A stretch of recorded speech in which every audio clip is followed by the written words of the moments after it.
Professor, my grandfather was also a book reader, like he loved books. So he was a huge Iqbal fan.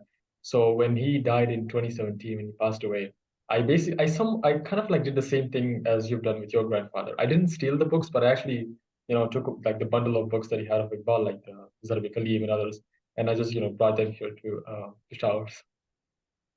Yeah, he's a very interesting figure, I think. But anyway, we can talk about him some other day. As I mentioned, I I have a love-hate relationship with him. I think he's instrumental in trying to revive a Muslim self-consciousness, and his reading of Khudi is, I think, quite unique and interesting, inflected by people like Nietzsche on the one hand and Arabi on the other hand.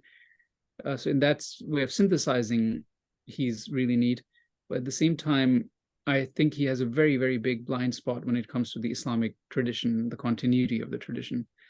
Um, so in a way, he becomes, because of his voice, in a way, he also becomes one of the minor reasons, perhaps, uh, for the break in the continuity of the tradition.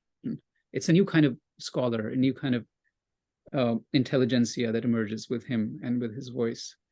Hmm. Um, Yeah. so I find that Ghalib reads very, very differently from Iqbal, right? Ghalib seems to be invested in certain rather deep and subtle arguments of ontology and epistemology, even in his poetry.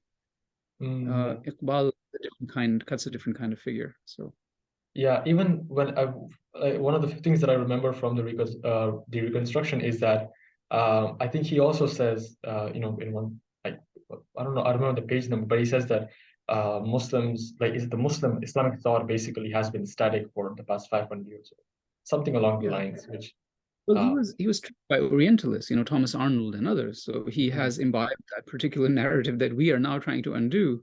yeah, Actually, one of the reasons again, the part that I don't like about him, because mm, he has read the tradition in that internal way, uh, um, and so he is basically internalizing that narrative, the othering, decline narrative, and then pitching a hopeful tune, mm, but grounded in a kind of ignorance about the tradition that was right there at his doorstep.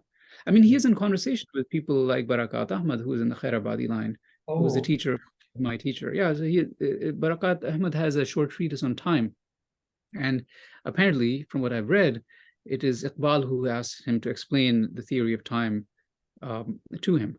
So then Barakat wow. Ahmad wrote the treatise, which I have to work on. I have it on this desk here. It's been sitting there for 5, 6 years. Um, so he is interested, and he understands and recognizes the importance of the tradition, but he has not thrown himself into it.